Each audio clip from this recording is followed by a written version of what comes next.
tá? Amém.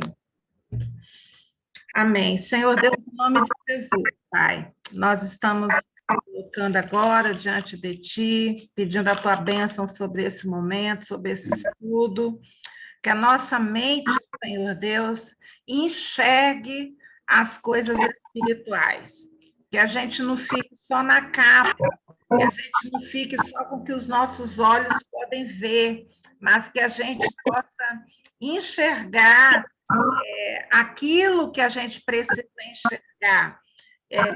A gente vai ler nessa lição tantos ali diante do Messias, diante de Jesus, e eles não conseguiam enxergar o que estava à frente deles. E essa oração é que a gente faz ao Senhor, que a gente consiga enxergar das tuas coisas, Pai. E as tuas coisas, elas são diferentes daquilo que o nosso olho natural vê. Às vezes a gente fica tão preocupado, tão cheio de coisas na cabeça por conta de coisas que os nossos olhos naturais veem, o nosso ouvido natural ouve.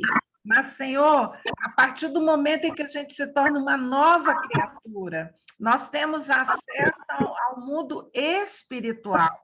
Nós temos olhos espirituais para enxergar algo de Ti. Temos ouvido espiritual para ouvir de Ti. E é esse acesso, Senhor Deus, que a gente pede que esteja sempre puro, sempre limpo essa comunicação, que nada venha a atrapalhar a comunhão, a comunicação contigo, Senhor. Mostra, Pai, para nós o mundo espiritual. Mostra, Senhor Deus, aos nossos ouvidos que a gente ouça das coisas espirituais, que a gente ouça os seus comandos. Eu estou lembrando aqui o jovem com o profeta, ele falava assim, Senhor, abra os olhos desse jovem para que ele veja que mais são os que estão conosco do que os que estão contra nós. E o Senhor abriu os olhos daquele moço e ele pôde ver um exército ali a favor dele. Que a gente tenha acesso, Senhor Deus, a essa visão espiritual, a essa audição espiritual, para que a gente possa caminhar, Senhor Deus, como seres espirituais. Pai, como estamos necessitados disso, Senhor Deus, quando o nosso olho natural vê tanta coisa ruim, tanta coisa difícil, mas a gente quer ter acesso ao olho espiritual, porque sabemos que todas as coisas estão nas tuas mãos, estão debaixo do teu controle, nada fugir, Senhor Deus, do teu controle. E é isso, Senhor Deus, que nós louvamos, e é esse Deus que tem tudo nas mãos, é esse Deus que nós clamamos, nós adoramos e nós nos submetemos, Pai, em nome de Jesus. Amém. Glória a Deus. Ô, Gil. Oi. Tem um microfone que está aberto, eu acho que é o da Cláudia, porque está dando ruído. Ruído, eu senti isso aí. Cláudia, olha lá, fechou já. Cláudia está craque agora, só fala, ela pimba. A gente vai aprendendo, né, amada? Eu também ficava, meu Deus, como é que faz isso? Como é que abre? Agora eu já sei. Filho, né? Clica aqui. A gente vai aprendendo, a gente é boa nessas coisas. Não é só os jovens adolescentes que sabem, não, a gente aprende. Amém. Deixa aí, e eu vou compartilhar a nossa tela. Eu não deixei aqui preparado o nosso estudo de hoje. Apresentação de slides do início.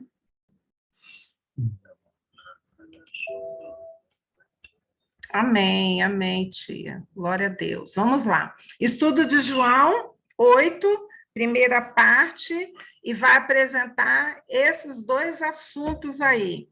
A mulher adúltera e Jesus se apresentando como a luz do mundo. É o que a gente vai estudar hoje.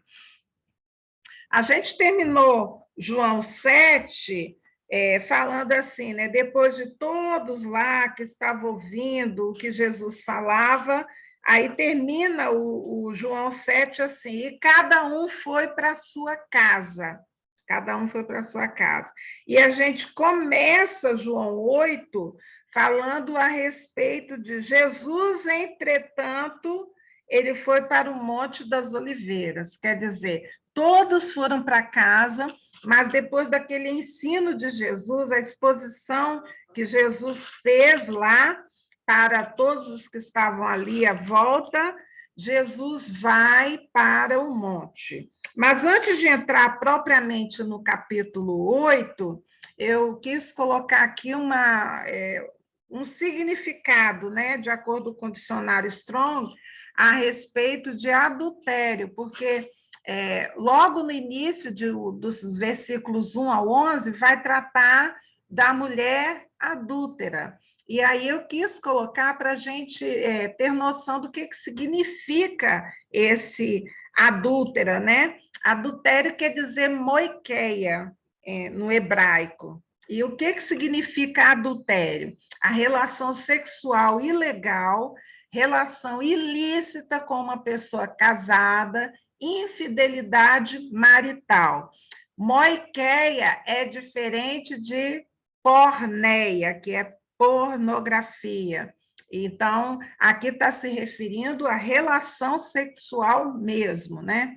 E eu coloquei uma parte aqui que eu peguei em vários estudos a respeito desse capítulo, e tem várias pessoas, vários estudiosos que falam a respeito desse trecho aí da palavra de Deus. Ele não estava lá no texto original, ele foi adicionado depois dos escritos serem publicados, houve a inserção desses 11 versículos. A gente não sabe dizer se foi porque João percebeu que era um trecho importante, né? Mas esse trecho foi colocado depois. A autoria ainda continua sendo o apóstolo João, que colocou, que escreveu isso.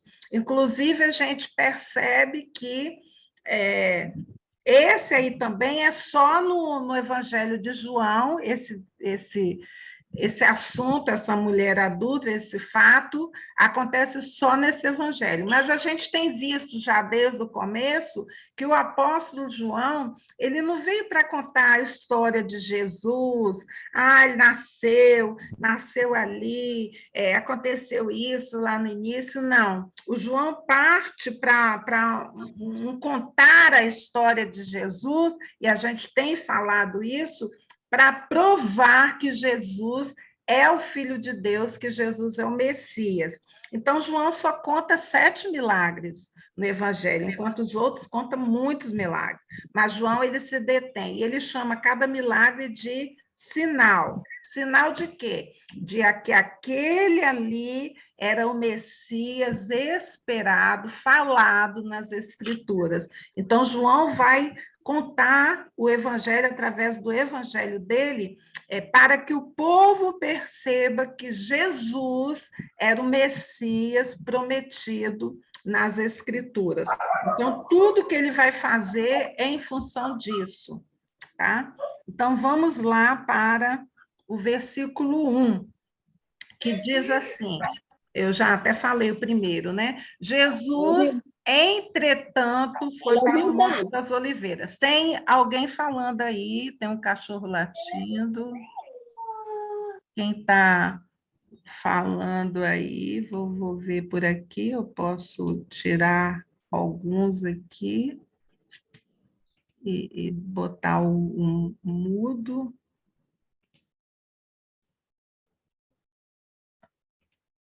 E vamos nós aqui. Voltando aqui. Então, Jesus, né, a gente percebe que o capítulo 7 termina que todos vão para suas casas, mas Jesus foi para o Monte das Oliveiras. E a gente sabe que ir ao Monte das Oliveiras, o que Jesus vai fazer no Monte das Oliveiras? Sempre orar. Orar. Orar. Então, Jesus foi orar. E a gente percebe que isso é uma tônica da vida dele. Ele sempre sai, ele sempre se afasta um pouco da multidão para ter comunhão com o Pai. Isso era uma prática dele. De madrugada, voltou novamente para o templo e todo o povo ia ter com ele. E assentado os ensinava. Era qualquer pessoa que podia ensinar no templo? Não. Tinha que ser um mestre. Não podia qualquer um ter acesso à palavra ali para ensinar no templo. Precisava ser um mestre. E Jesus, só de poder ter acesso a essa fala no templo judaico, isso era uma demonstração que ele era um mestre. Ele foi criado também daquele jeito que o judeu é criado, decorou, aos 12 anos já sabia a Torá decorada, né? Então, ele cumpriu esses requisitos para ser chamado de mestre. Então, ele estava lá no templo ensinando. Versículo 3. Os escribas e fariseus trouxeram à sua presença uma mulher surpreendida em adultério e, fazendo-a ficar de pé no meio de todos, disseram a Jesus. Então, vamos parar aí nessa mulher. Eles trouxeram essa mulher surpreendida em adultério. Então, a gente imagina que não era uma mulher que estava toda vestidinha direitinho, não, né? Talvez enrolada em algum pano ou nua, a gente não sabe porque a palavra de Deus não especifica, mas não era uma mulher que estava pronta ali, toda arrumadinha para ser exibida em público ali, de pé, no meio de todo mundo, no templo, né? Ela foi exibida, né? E aí esses escribas e fariseus vão até Jesus e falam assim: mestre, esta mulher foi apanhada em flagrante adultério. E na lei, aí eles se reportam à lei, né? A lei nos mandou Moisés que tais mulheres sejam apedrejadas. Tu, pois, que dizes? Eu vou ler logo 6 aí. Isto diziam eles, tentando para terem de que o acusar. Mas Jesus, inclinando-se, escrevia na terra com o dedo. Então, aqui no versículo 6, já mostra a intenção dos fariseus ao trazer um problema para Jesus resolver lá no meio do templo, colocada essa mulher ali, em flagrante adultério, ela é exibida ali, colocada naquela posição, e eles apontam ali o dedo para Jesus, falando assim: mestre, o que o senhor vai fazer? Né? Porque a lei manda que as mulheres sejam apedrejadas. E aí a gente tem que ir na lei para poder entender um pouquinho do que esses escribas e fariseus estavam aqui, que ele estava se referindo. Aí, a lei, em Levítico 20:10, diz bem assim, eu vou ler aqui.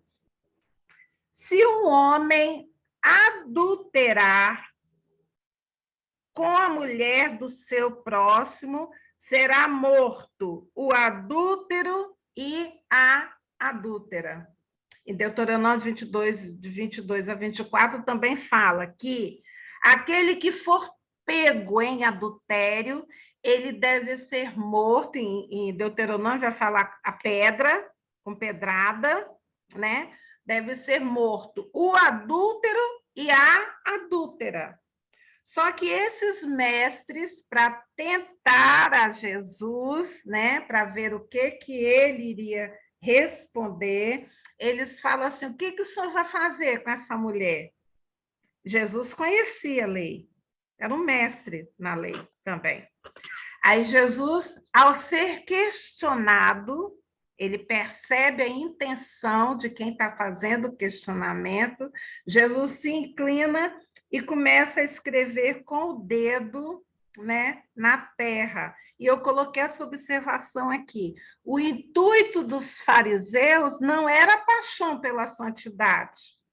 Quer dizer, eles não estavam ali questionando, sabe, o Jesus para fazer assim, cumprir a lei, que eles amavam a lei, então vamos cumprir. Não, havia algo por trás disso aí. Uma pegadinha. A pegadinha, uma pegadinha. Então, era para Jesus responder, porque eles queriam algo para acusar Jesus. E Jesus vai, nesse momento, ao ser questionado, ele se inclina e começa a escrever na areia. Eu fico imaginando assim, todo mundo parado, olhando para Jesus, para ver qual a resposta, e ele se inclina. Ele se inclina. Aí, 7, versículo 7. Como insistissem na pergunta, quer dizer, eles perguntaram a primeira vez, Jesus fez o quê? Se inclinou, começou a escrever, não respondeu nada. Como eles insistissem, Jesus se levantou e lhes disse: aquele que dentre vós estiver sem pecado, seja o primeiro que lhe atire a pedra. Foi a resposta de Jesus. Na realidade, esse que atira a primeira pedra, se você não tem, não é? Não tem o público aí, o mundo, usa até esse, não é? Atira a primeira pedra. Eu creio que todo mundo já deve ter ouvido falar nisso, assim, tá sem pecado, atira a primeira pedra, você está errado também, todo mundo erra. Né? E eu coloquei aqui em cima, nessa parte pretinha com as letras brancas, eu coloquei uma observação para a gente prestar atenção, porque isso aí pode dar margem a uma heresia, algo que não é correto, que não está certo dentro do contexto bíblico. O que é que não está certo? O que é que as pessoas podem pensar nessa fala de Jesus? Eu posso pensar, então, que não tem problema, eu posso viver pecando, porque quem que não peca? Que atire a primeira pedra quem peca, né? Pode sair, não pode dar esse raciocínio aí, ao ouvir Jesus, né? Quem não peca, né? Mas a gente, para entender a Bíblia, a gente precisa saber de todo o contexto, em que essa frase foi colocada. Jesus está falando essa frase para uma mulher que foi encontrada em pecado, cometendo pecado, e ele é colocado contra a parede para dar uma solução. Então, a gente precisa... Jesus falando de pecado e eles de lei. E eles de lei. Jesus já sabia o que estava no coração deles. O porque pecado Jesus, é perdoado, a lei não. Isso. Aí a gente vê, eu botei lá embaixo, um padrão de misericórdia. E isso é um padrão bíblico. O pecador cuidando do pecador. Ou seja, quem nunca pecou? Então, olha que misericórdia. Fala, Edson. Difícil, né? Difícil quem nunca pecou. Pois é. Então, qual é o meu procedimento? Eu tenho que olhar com misericórdia para quem peca. Eu tenho que olhar com misericórdia para quem peca. Por quê? Porque eu também cometo pecados. Ou eu já vivi em pecado, né? Minha vida antes foi viver em pecado. Hoje eu cometo pecado, eu erro o alvo em algumas coisas e volto, me arrependo e me purifico. Então, Jesus estava lançando aí, não um livre-arbítrio, assim, para um cheque, assim, para você, pode cometer, porque todo mundo peca, vamos pecar. Não era isso, não. Então, a gente tem que ter cuidado para não levar isso para um lado que Jesus não estava levando. Jesus não estava levando. Por quê? Mais adiante, lá a partir do versículo 10, 11, a gente vai entender que Jesus não estava falando assim, pode pecar porque todo mundo peca, sabe? Todo mundo, então é assim mesmo. Não, não era isso que Jesus estava falando, não. Não era. Vamos continuar para a gente entender isso. Então, ele fala para aquele povo, fala assim, aquele que dentre vós estiver sem pecado, seja o primeiro que lhe atire a pedra. Ele joga isso, ele se inclina, torna a inclinar-se e continua a escrever no chão. Ele não fica olhando, esperando alguém, não. Ele se inclina novamente, continua a escrever no chão. O que ele está escrevendo, a gente não sabe muito, que não foi descrito no Evangelho, mas devia ser, eu penso que era os 10 mandamentos, alguma coisa assim, eu fico imaginando. Mas não tenho... E nessa época ali, esse delito, né, que Jesus via como pecado, mas os mestres lá como delito, todos eles incorriam nesse pecado. Todos eles. A Bíblia mesmo fala dos mestres que visitavam as casas da viúva, todos tinham, né? Sepulcro caiado, por fora branco, por dentro. E agora, assim, imagina um dali pegar um daqueles mestres, pegar a pedra e atirar. Imagina que todo mundo olhando e fala assim, tá, você nunca cometeu pecado. Então, né, meio temerário, né? Aí, o que acontece com eles? Versículo 9. Mas, ouvindo eles esta resposta, que resposta? Que Jesus deu, né? Atira a primeira pedra, aquele que não cometeu pecado. Eles ouviram isso e, acusados pela própria consciência, foram se retirando um por um, a começar pelos mais velhos até aos últimos, ficando só Jesus e a mulher no meio onde estava. Aí eu esqueci de botar aqui, padrão de misericórdia, pecador cuidando, e a gente é pior do que a gente imagina. Se a gente parar para pensar assim, é claro que quem está aqui na aula é todo mundo muito legal, todo mundo. Só que eu, abrindo meu coração para vocês, quando eu passo para olhar para o meu coração, as coisas que às vezes passam na minha cabeça, eu falo, misericórdia, Senhor, tem misericórdia de mim por ter pensado isso, né? Quantos de nós, né? A gente é pior do que a gente imagina. Às vezes a gente olha assim, eu vou botar no circuito de uma igreja, né? A gente vai, olha o irmão lá fazendo esse pecado, aí vai, comenta, né? Às vezes a gente fala até no meio do círculo de oração, né? Irmão, não quero falar para todo mundo não, mas eu quero pedir oração por aquela pessoa que tá em pecado, né? A gente né, não usa isso assim para pedir, né? Então, às vezes, por conta da gente ficar olhando para os outros, a gente esquece de examinarmos a nós mesmos. E a gente é pior do que a gente imagina. Se a gente botar ali preto no branco mesmo direitinho, a gente vai ver que é por misericórdia de Deus que a gente avança. Então, vamos lá. A cena é aqueles que estavam com a pedra na mão para jogar na adúltera, eles vão jogando a pedra no chão e vão saindo um por um, e fica só Jesus e essa mulher. Vamos ver a continuação disso. Aí, 10, versículo 10. Erguendo-se Jesus e não vendo a ninguém mais além da mulher, então Jesus levantou assim o olhar, né? Olhou assim em volta, perguntou a ela: mulher, onde estão aqueles teus acusadores? Ninguém te condenou? Respondeu ela: ninguém, Senhor. Então lhe disse Jesus: nem eu tampouco te condeno. Vai e não peques mais. Então, vamos juntar esse não peques mais, aquele primeiro lá que Jesus falou, atire a primeira pedra, aquele que não pecou. O complemento, assim, daquela fala de lá, para a gente não cometer heresia, é que Jesus fala, dá uma direção. Você viveu praticando pecado, agora vai, não pratique mais.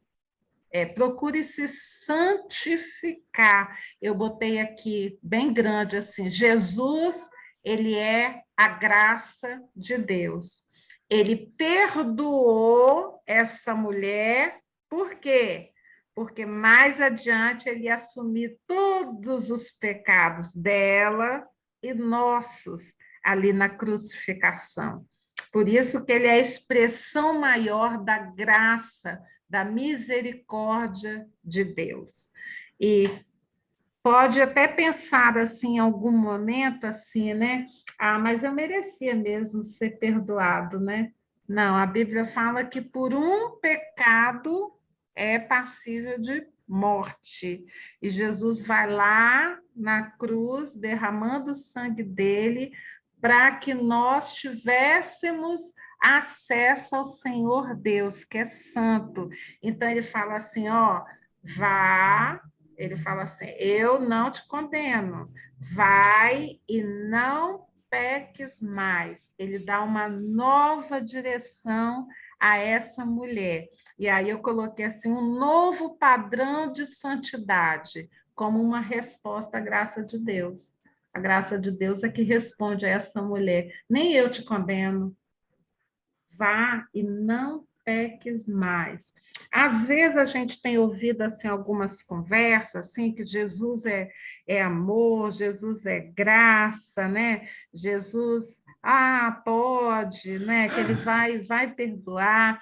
Mas quando a gente entende, coloca tudo dentro de um contexto, querido, foi pelo meu pecado, pelo seu pecado que ele precisou morrer na cruz.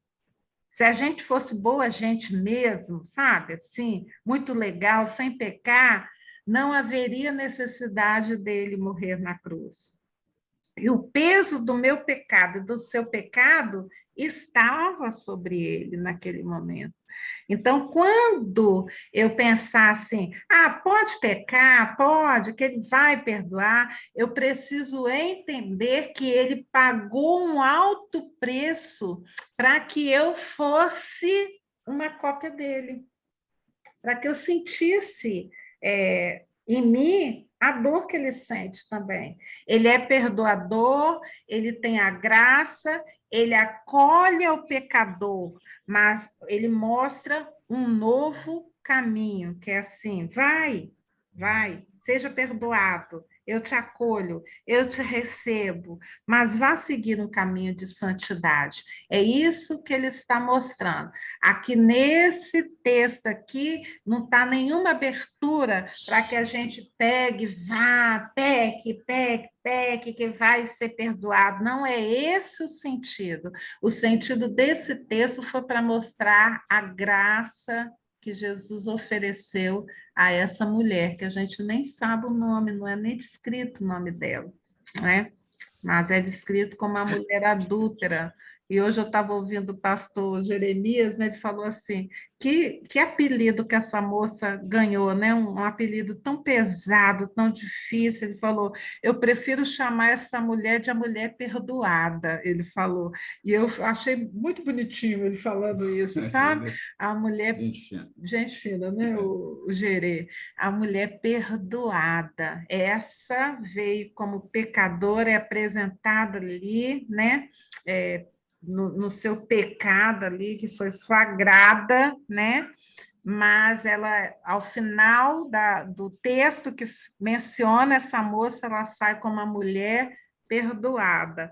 É claro que os outros lá que a apresentaram, eles apresentaram não porque amavam a lei de Deus e queriam que a lei de Deus fosse cumprida, nada. Eles queriam era pegar Jesus ali, uma maneira de pegar Jesus e acusá-lo que ele não cumpria a lei de Deus. Mas nem eles estavam cumprindo, não. Na realidade, se eles quisessem mesmo cumprir direitinho, eles teriam trazido o moço, né? Que a moça foi pega em adultério, ela não está sozinha praticando adultério. Para praticar adultério, precisa dois.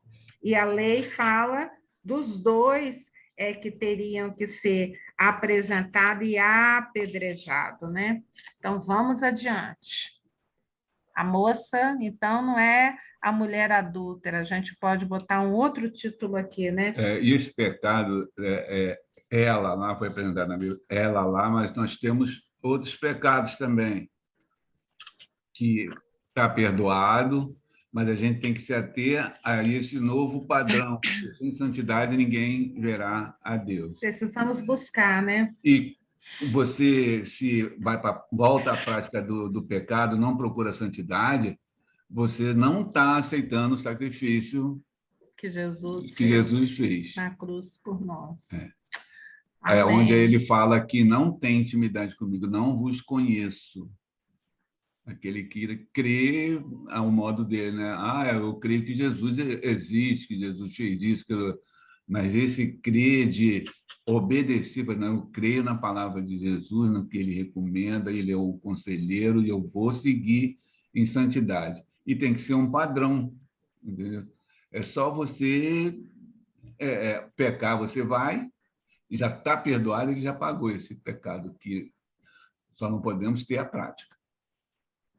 Amém. Vamos passar mais adiante. Agora para o versículo 12. E aí, do versículo 12 ao 20, há um novo assunto que Jesus traz à baila, né? Ele se apresenta para aquele povo ali como a luz do mundo. Antes a gente viu que ele se apresentou como o pão que desceu do céu, lá na multiplicação. Depois ele se apresenta como rio, água. Você tem sede? Tem sede? Vem a mim. E dentro de você fluirão rio de água viva. Agora ele vai apresentar um novo aspecto dele, que é, de novo lhes falava Jesus dizendo, eu sou a luz do mundo. Por que ele introduz esse assunto logo aqui, depois da mulher ex-adúltera e agora perdoada, né? Porque ele vai falar de trevas.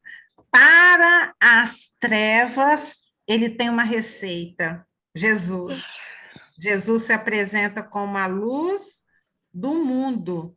Então, ele fala assim, quem me segue não andará nas trevas, pelo contrário, terá a luz da vida. E aí eu botei aqui em amarelo, que é acréscimo meu, né? Sempre esses amarelos aí não tá lá na Bíblia, né? Um acréscimo meu.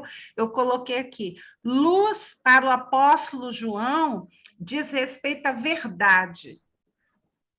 Então, na verdade, a gente enxerga tudo ao nosso redor. A gente não anda em trevas. Para o apóstolo João, luz é igual como se ele tivesse assim, venha para a verdade, que na verdade a gente enxerga tudo. A verdade é contrária à mentira. Jesus se apresenta como opção contrária ao que está no mundo. Ele se apresenta como a luz do mundo, e nele não há trevas. Aquele que coloca Jesus, traz a luz do mundo para si, não anda em trevas.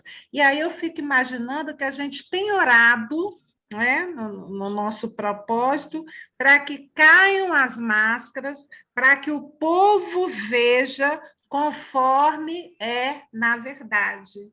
Por quê? O mundo anda em trevas. O mundo anda em trevas. Agora, Jesus, ele se apresenta assim, eu sou a luz do mundo. Quem me segue, tem uma parte aí, não é para todo mundo. É quem o segue não andará nas trevas, pelo contrário, terá a luz da vida. Então, ele está se apresentando como luz do mundo. O que ele quer dizer? Que o mundo está em trevas. O mundo está em treva. Vamos lá, versículo 13. Eu não respondi a Giovana ainda. Tem uma aqui, que é... Às vezes a gente vai falando e nem percebe que o nosso microfone está aberto. Agora, Deus, vão fechando aí os microfones aí. Abra quando você quiser falar aqui, pode falar, pode interromper, tá?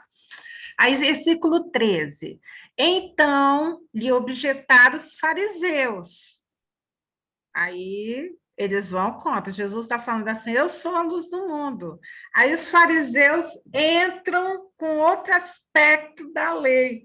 Ele fala assim: tu dás testemunhos de ti mesmo, logo o teu testemunho não é verdadeiro. Por que eles estão falando isso? Porque a lei fala assim: olha, se você quiser falar algo e se for verdade, venha com outro testemunho para você.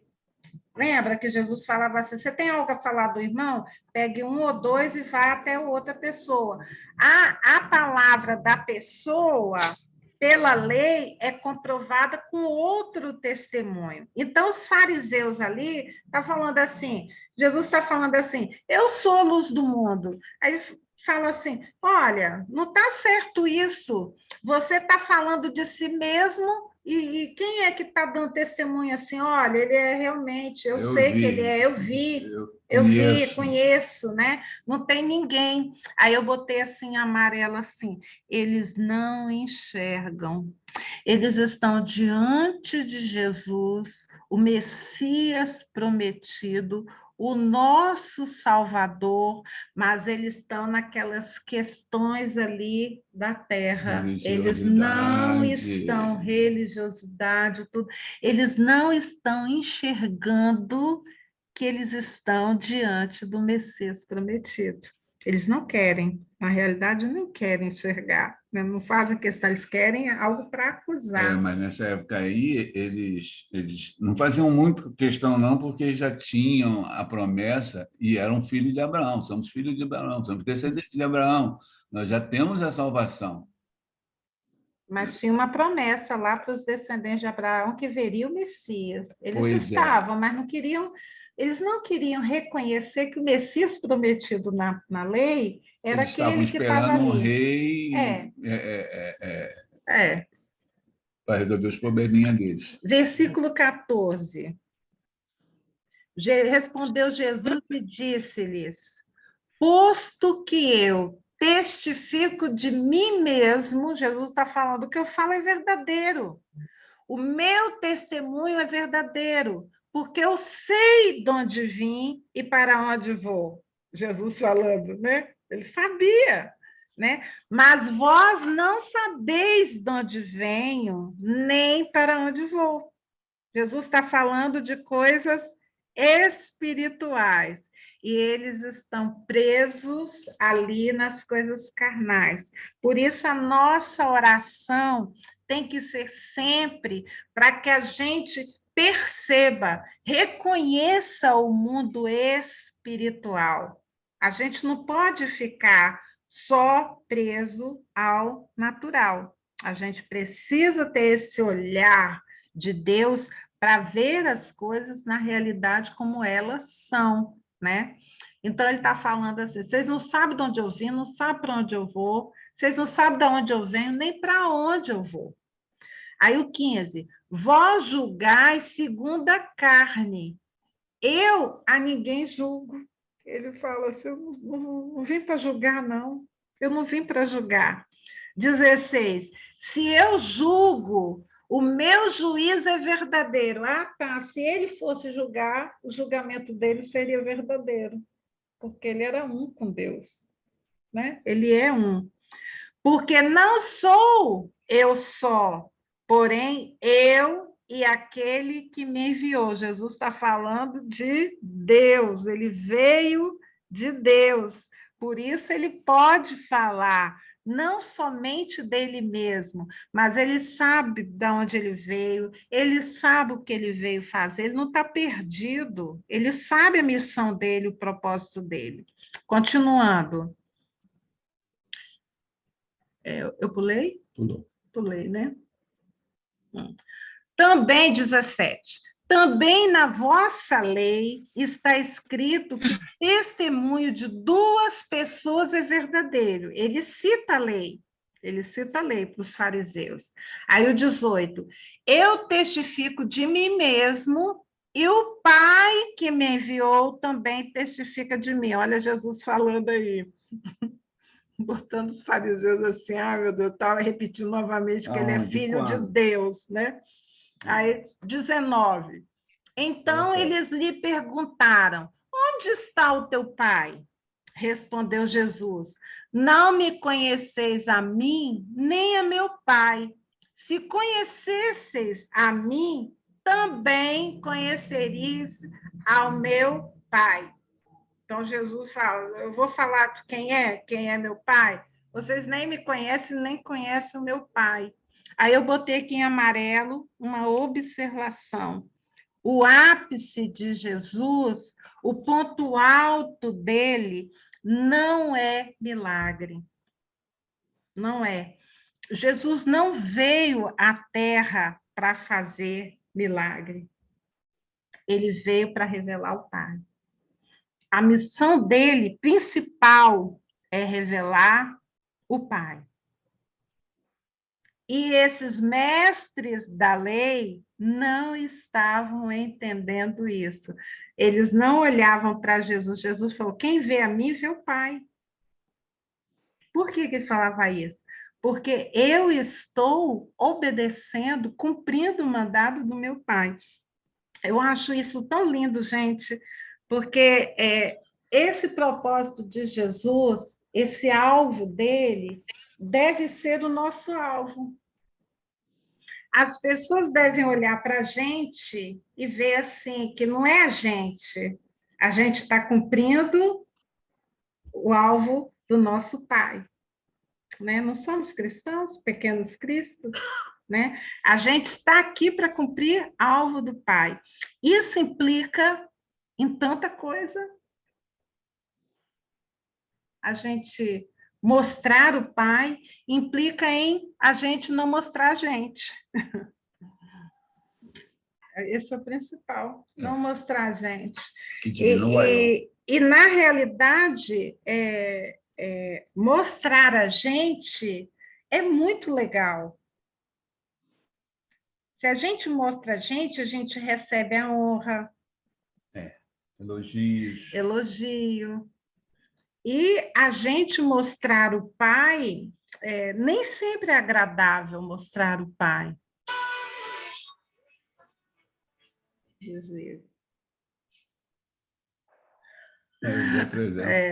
0300, no desigual.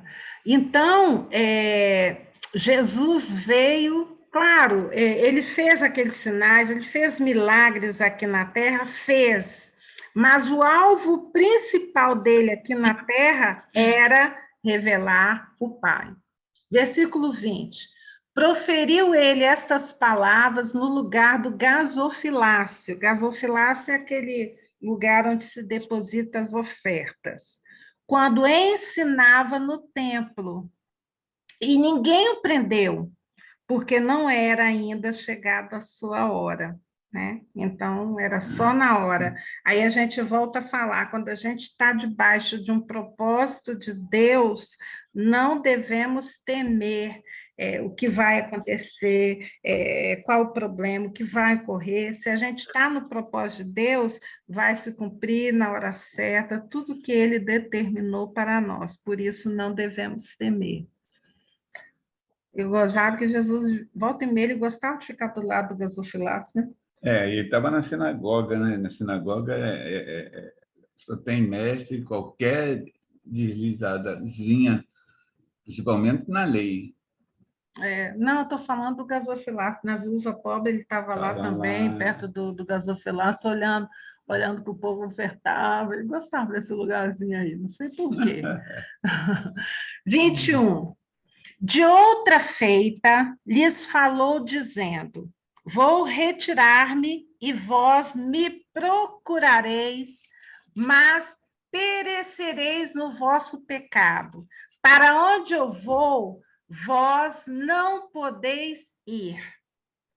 Ele estava falando de algo espiritual. Para onde ele iria? Ele iria ser sacrificado na cruz e depois iria ser alçado aos céus, né?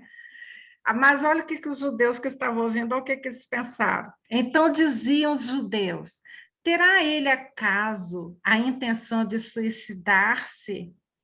porque diz, para onde eu vou, vós não podeis ir. Por quê? A crença judaica é que a pessoa que escolhe o suicídio, ela não tem acesso a Deus. Até hoje eles pensam assim, né? Até o suicídio, né, não pode ser enterrado lá no cemitério deles, tem que ser à parte. Então, só assim, a gente não vai poder ir, então ele vai se suicidar, né? A cabeça dele estava aqui nas coisas terrenas. Ele pensando nas lá de cima. Vamos ver o versículo 23. E prosseguiu: vós sois cá de baixo, eu sou lá de cima. Vós sois deste mundo, eu deste mundo não sou. Por isso eu vos disse que morrereis nos vossos pecados, porque se não crerdes que eu sou, ele está fazendo menção a Deus ali, eu sou algo divino, morrereis nos vossos pecados. Então, ele fala assim, sem mim, sem passar por mim, vocês vão morrer nos seus próprios pecados. Eu sou na Bíblia, tá? Eu sou, Está grifado. está grifado aí? Aqui, ó. Grande, né, na sua Bíblia. Eu devia ter colocado aqui também, negrito aqui, para ficar bem claro. 25. Então lhe perguntaram, então eles querendo saber, então eles ali, questionando, o moço ali na frente, o Messias, o Salvador, e eles querendo a maneira dele de pegar, de acusar, eles não estão querendo encontrar Jesus. Ontem, na minha aula de escola bíblica dominical, a Ludmila, que é uma intérprete lá para surdo lá da igreja, ela falando assim, Gil, eu creio firmemente que aquele de sincero coração se achega a Deus e pede para ele, eu quero encontrar contigo, eu quero ser teu. Deus dá um jeito de apresentar Jesus para ele de qualquer jeito, porque ele está sincero de coração. Mas aqui a gente percebe esses mestres da lei, no coração deles não era querer conhecer Jesus, não. Eles queriam pegar Jesus no laço ali, para acusar. Tão difícil, né? Não acreditavam, não acreditavam. Aí o versículo 26. Muitas coisas tenho para dizer a vosso respeito e vos julgar. Porém, aquele que me enviou é verdadeiro. A gente já ouviu, já estudou isso, né? Jesus veio para resgate, né? Não veio para enviar ninguém para o inferno, ele veio para retirar. De modo que as coisas que dele tem ouvido, essas digo ao mundo. Aí, 27. Eles, porém, não atinaram que lhes falava do Pai. 28. Disse-lhes, pois, Jesus, quando levantardes o Filho do Homem, ele está se referindo a quê? A Jesus preso na cruz, né? Quando levantardes o Filho do Homem, então sabereis que eu sou e que nada faço por mim mesmo, mas falo como o Pai me ensinou. E a gente sabe que quando Jesus foi erguido ali na cruz, alguns guardas que estavam ali chicoteando, eles falam assim, verdadeiramente esse era o Filho de Deus. Quando ele foi alçado, alguns que estavam ali acusando, até tudo, eles acreditaram em Jesus. 29. E aquele que me enviou está comigo, não me deixou só. Por quê? Por que não deixou só? Porque eu faço sempre o que lhe agrada. E eu botei em amarelo aí. Obediência gera comunhão. Quando eu decido caminhar nesse caminho de obediência, eu tenho comunhão com o Pai. E Jesus falou assim, aquele que me enviou está comigo. Ele não me deixou só. Por causa de quê? Por quê? A explicação que ele dá é essa aqui, ó. Porque eu faço sempre o que lhe agrada. Então, obediência gera comunhão. Cada vez que eu escolho o caminho de obediência, eu estou perto dali, de estar mais perto de Deus, de ter comunhão, de ouvir a voz dele falar comigo, dele me apresentar segredos dele. Lembra dos segredos que Deus revela, segredos dele aos íntimos, né? Aí, versículo 30. Ditas essas coisas, muitos creram nele. Então, tinha alguns ali que estavam ali ouvindo Jesus falar com os mestres. Quando ele falou isso, abriram os olhos espirituais para crer em Jesus. Glória a Deus. Hoje a gente vai até esse versículo 30. E aí, não sei por que tem isso aqui, deixa eu não tirei isso aí. Oração, essa aqui. Oração, motivos de oração. É o nosso propósito que temos nos reunidos aqui. Orar pela família, pelo Brasil e por Israel. Temos orado toda segunda com esses 3 motivos. E volto a repetir, a nossa oração não é só aqui na segunda. Aqui na segunda a gente ora junto com o só propósito, mas ao longo da semana a gente tem colocado diante de Deus, no altar dele, a nossa família, não só aquela família que mora com a gente, os mais perto, a gente tem colocado os de longe, aqueles às vezes até que a gente não conhece, mas a gente conta aqui, coloca na nossa oração a palavra parentela, aqueles que estão distantes, em outro país, em outro lugar, que a gente não tem intimidade, mas a gente tem escolhido colocar a nossa parentela diante do nosso Deus, para que ele haja com graça, com misericórdia sobre cada um da nossa parentela. O nosso país, a gente tem orado pela toda a situação, declarando bênçãos de Deus sobre o nosso país, e oramos também por Israel, especificamente por Jerusalém, porque a palavra de Deus fala que terão paz aqueles que orarem pela paz de Jerusalém. Temos colocado isso diante de Deus. Nosso propósito. Glória a Deus. Amém. Glória a Deus. Vamos orar e depois eu deixo em aberto. Alguém quer falar alguma coisa antes da oração? Alice, Andresa, Ruda, Celi, Dona Marilza, outra Celi, Marta, glória a Deus. Bem-vindas, viu? Ô, Gil, Fala, amada. Gil, Fala, quando André. você explicou sobre a mulher adúltera, Sobre o quê? a mulher adúltera, Ah, tá. e depois leu lá que também o homem, eu não estava lembrando, né? Porque as pessoas falam muito mal das mulheres, né? Sim. Mas lá fala do homem também, né? O homem, Aí os eu não estava dois mais. que têm que ser apedrejados, né? É pegadinha, né, dos líderes ali, quando leva só a mulher, né? Aquela proteção para o homem. Mas a lei manda que os dois sejam apedrejados, né? Eles não falam direitinho o que a lei fala, né? Eles incorrem numa mentira aí. Verdade, Mas Andressa, o bom boa observação. Desde lá, somente a mulher é culpada. nossa. Mas você não comete adultério sozinha, né? Tem que ter outra parte Sim. junto, né? Porque senão não é adultério. Mas tem a fala até hoje, o homem, ele é homem.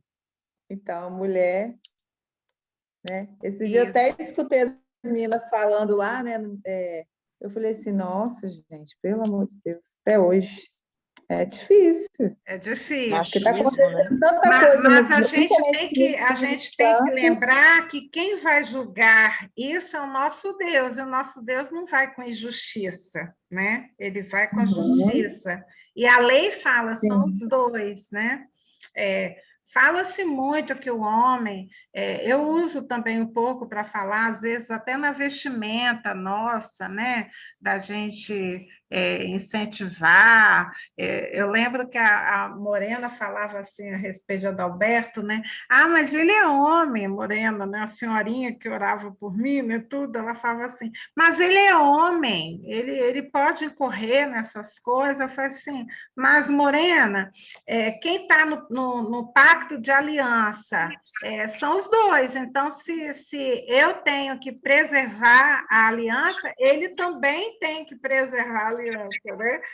Eu, na minha fala, assim, eu falava assim. Aí ela falava assim, bem antiga, lá no alto dos seus 86 anos naquela época, ela falava assim, mas homem é assim mesmo. Eu falei assim, não, mas para Deus todo mundo é culpado. Se quem cometeu, deixa. É claro que quando eu penso assim, vestimenta, a roupa que eu escolho para vestir, eu penso assim, é meu irmão, sabe? É meu irmão que vai olhar, e eu vou ser um meio de fazer com que ele caia, ele peque, então eu vou cuidar, eu faço a minha parte e ele faz a dele lá, né? Mas cada um que vai comparecer perante o tribunal, é cada um que vai ser as suas atitudes, né? Isso que essa senhorinha falou, que você falou aí, eu escutei esses dias, a moça explicando, né? Eu estava lá no hospital com mamãe, aí ela falou assim também. Eu falei assim, gente, até hoje. Mas tem que Mas ser. tá bom. A gente vê lá Timóteo falando, né? O apóstolo Paulo falando, escrevendo para Timóteo, ele falando do padrão, né? O padrão exigido, né? Para ser diácono, ser bispo, né? É de uma só mulher, não é? Para Deus há um padrão. Deus, eu acho que ele não cai muito nessa conversa aí, não, sabe? Ele tem um padrão. Eu tenho certeza. Tem um padrão, assim. É claro que eu tenho que contribuir com o meu jeito de ser, as minhas atitudes, para que eu não leve, não seja aquele ponto, né, que leva o outro, mas cada um tem que se preservar, cada um tem que cuidar, né, de si, porque é cada um que vai falar, né? Vamos orar e a gente conversa Amém. mais um pouquinho assim, eu desligo aqui, libero quem quiser e a gente fica conversando. Amém, Senhor. Em nome de Jesus, ó Pai, quando a gente vê a graça derramada sobre o pecador, Senhor Deus, a gente entende que nós fomos objetos dessa graça, desse amor, Senhor, e continuamos a ser. Portanto, Pai, em nome de Jesus, que a gente tenha esse olhar também de graça, de misericórdia, de amor para com os nossos irmãos, Senhor, que cometem pecado. A tua palavra em nada diz que a gente deve esconder e relevar o pecado, não é isso. Mas eu tenho que ser aquele pequeno Cristo, Senhor Deus, acolher, perdoar em meu coração, Senhor, não julgar, porque eu não estou aqui para expressar julgamento, existe um juízo, justo juiz, mas, Senhor, que eu seja aquele que acolhe, aquele que ajuda, né? Pelo menos para aquele que quer sair, que quer deixar a vida, às vezes sozinho não consegue, Senhor, mas que eu seja um pequeno Cristo na vida do meu irmão, Senhor, em nome de Jesus. Tira de mim, tira do meu coração, Senhor Deus, a predisposição em julgar, em apontar dedos, Senhor Deus, a reprovar no meu coração, Senhor Deus. Tira de mim, Senhor, em nome de Jesus, porque o Senhor tem olhado para mim com graça, com misericórdia. Quando me aproximo de Ti, Senhor Deus, e falo do meu erro, do meu pecado, Senhor Deus, arrependida no meu coração, o Senhor me abraça, me perdoa e me purifica mais alvo do que a neve, é o que a Tua palavra diz. A Tua palavra diz que o Senhor joga no mar do esquecimento a minha falha, Senhor Deus. Aleluia. Então, eu quero, Senhor Deus, estar também com essa atitude, Senhor Deus, não de julgamento, Senhor, mas também com essa atitude, Senhor Deus, de acolher aquele que erra, como o Senhor tem me acolhido quando eu erro, Pai. Em nome de Jesus, que nessa comunhão, nessa unidade, Senhor Deus, assim como o Senhor diz no teu salmo, na tua palavra, no Salmo 133, que ali onde tem essa união, o Senhor derrama bênção, que as tuas bênçãos sejam derramadas sobre as nossas vidas, Pai, em nome de Jesus. Glória a Deus. Essa palavra tem mais ensino, Senhor, que o Senhor possa estar ministrando ao nosso coração mais, completando, Senhor Deus, aquilo que nem foi citado aqui, mas o teu Espírito tem liberdade de ministrar ao nosso coração o teu ensino, Pai. Colocamos diante de ti, Senhor Deus, os nossos 3 motivos de oração que temos colocado toda segunda, Senhor. Primeiramente, a nossa parentela, espalhada, Senhor. Onde tiver um dos nossos, esteja onde estiver, que o Senhor haja, Senhor Deus, com amor, com misericórdia, com graça. Restaura, Senhor. Não deixe, Senhor Deus, que se percam, Senhor. Nenhum, Pai, em nome de Jesus. Por misericórdia. Que o teu amor alcance, Senhor Deus, aquele que está mais distante de ti, aquele que está irredutível contra ti. Senhor, Glória alcança Deus, o nosso parente, Senhor Deus. Aleluia. Em nome de Jesus, não deixe que nenhum escape do teu amor, Pai, em nome de Jesus. Amém, Pai, em Senhor. nome de Jesus, nós colocamos Israel também diante de ti. Senhor, que haja paz naquele lugar. Guarda, a tua palavra diz que Jesus vai vir como eles estão esperando, como guerreiro, como rei. Senhor Deus, que eles não aguardem somente a vinda de Jesus, mas eles desde já se convertam ao Senhor, que eles entendam que o Messias já veio, já caminhou aqui na terra, eles têm acesso a isso. Mas, Senhor, preserve esse povo para teu louvor, Pai, que haja paz em Jerusalém, Senhor. Colocamos também diante de ti a nossa nação, Senhor.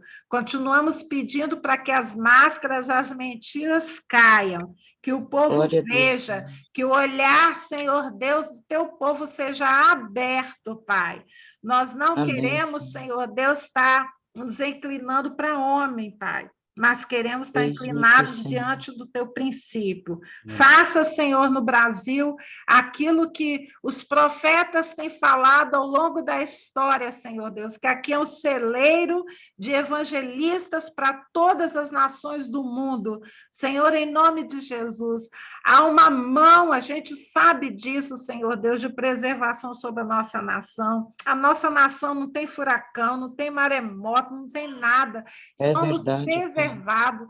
É um país, Senhor Deus, que é simpático. Todos os que vêm aqui de fora percebem isso, essa qualidade de simpatia que há nesse povo. Senhor, transforma o coração desse povo, Senhor Deus. Faz com que a sua justiça prevaleça, Senhor Deus. Em nome de Jesus, tira o que é impróprio, Senhor. Tira o que te desagrada, Pai. Que o teu olhar sobre essa nação, Senhor Deus, faça com que os corações mudem e se convertam ao Senhor, Pai. Em nome de Jesus, nós abençoamos o Brasil. Temos falado todo dia, Senhor. Deus salve o Brasil, Pai. Em nome de Jesus, Pai, abençoa cada um aqui. Abençoa a dona Marilza. Oramos pela cirurgia dela, que ia acontecer e não aconteceu. Senhor, nós cremos que o Senhor está no controle da vida da irmã Marilza, Pai. Em nome de Jesus, Pai, que o coração dela se aquete e saber, Senhor Deus, que o Senhor está controlando. Se não foi essa semana, Senhor Deus, passada, é porque não era para ser, Pai. É verdade, e o Senhor tem cuidado. Nós queremos louvar o teu nome na vida da irmã Marilza, Pai. Em nome de Jesus. Aleluia, amém. Senhor. Amém. Amém. Glória a Deus. Queridas, quem chegou depois, hoje tem a Thaís, que está aqui com a gente, primeira vez. A Thaís é uma querida nossa, já desde 2013. Ela fez o Casados para Sempre com a gente, num grupo muito lindo.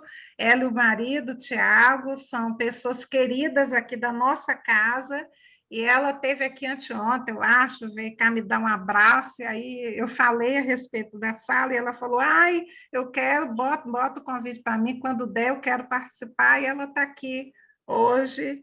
Que ela seja bem-vinda, Deus abençoe. Seja bem-vinda, né? Amém, amém. Bem-vinda, Thaís.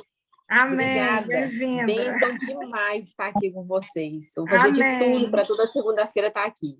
Amém, querida. Amém. Amém. É um grupo assim, é para estudar, para aprender, sabe? Acaba ali da Nália. Mas é isso mesmo que eu quero, Gil. Amém. Thaís, aqui nesse Amém. grupo tem a Nália. Aí você vai ver nos nomezinhos aí, a Nália Rosa. Procura aí que Deu você vai adeus ver. agora. Você vai ver aí, passando aí as faixas, a Anália Rosa. A Anália Rosa, nada, é minha cunhada, é irmã de Adalberto. Ela está aqui participando com a gente também do estudo da Palavra de Deus, viu? Um prazer. Obrigada, gente.